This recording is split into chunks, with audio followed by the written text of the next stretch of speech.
వర్మ అభిమానులు ఉంటారు, వర్మకు అనుచరులు ఉంటారు.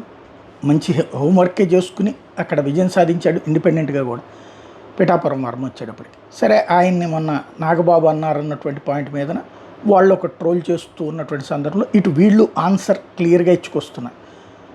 టోటల్గా పిఠాపురం నియోజకవర్గ ముఖ చిత్రం 2 పట్టణాలు 56 గ్రామాలు. పిఠాపురం మండలంలోని గ్రామాల్లో అత్యధికంగా కాపులే ఉంటారు, ఇతర కులాల వారు చాలా తక్కువ ఉంటారు. గొల్లపురం టౌన్లో అత్యధికంగా కాపులు ఉంటారు, ఇతర కులాల వారు చాలా తక్కువ సంఖ్యలో ఉంటారు. అదే సమయంలో కొత్తపల్లి మండలంలో కాపులు, సెటిబలిజలు, వాడబలిజ, పద్మశాలి, దేవాంగ కులాల వాళ్ళు ఉంటారు.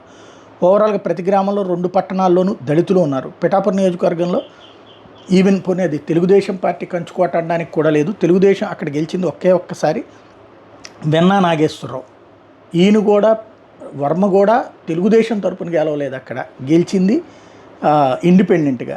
కాబట్టి ఇక్కడ దాన్ని తను ఒకటి సీటు త్యాగం చేసి ఉండొచ్చు, అది పార్టీ, అది తెలుగుదేశానికి సంబంధించిన అంతర్గత విషయం. ఎంతోమందికి తెలుగుదేశం టికెట్లు ఇవ్వలేదు, అట్లాగే ఆయనకు కూడా ఇవ్వలేదు. బీజేపీ వాళ్ళకి ఇచ్చిన చోట్ల తెలుగుదేశం టికెట్లు వదులుకుంది కదా, అట్లాగే జనసేనకి ఇచ్చిన 21 చోట్ల తెలుగుదేశం టికెట్లు వదులుకుంది. ఎందుకు వదులుకుంది? అధికారం వదులుకోవడం ఇష్టం లేక. అధికారం కావాలి అంటే ఖచ్చితంగా మిగతా వాళ్ళతో కలుపుకోవాలంటే మొత్తం మేము సీట్లో పోటీ చేస్తాం, మిగతా వాళ్ళని మాత్రం మీరు మాత్రం మాకు మద్దతు ఇవ్వండి అంటే ఇట్లా కుదురుతుంది. కాబట్టి కొంత త్యాగం చేసింది. దాన్ని ఆ కోణంలో చూడండి తప్పించి త్యాగం అనే కాన్సెప్ట్ వద్దన్నటువంటిది ఇప్పుడు జన సైనికులు చేసే వాదన.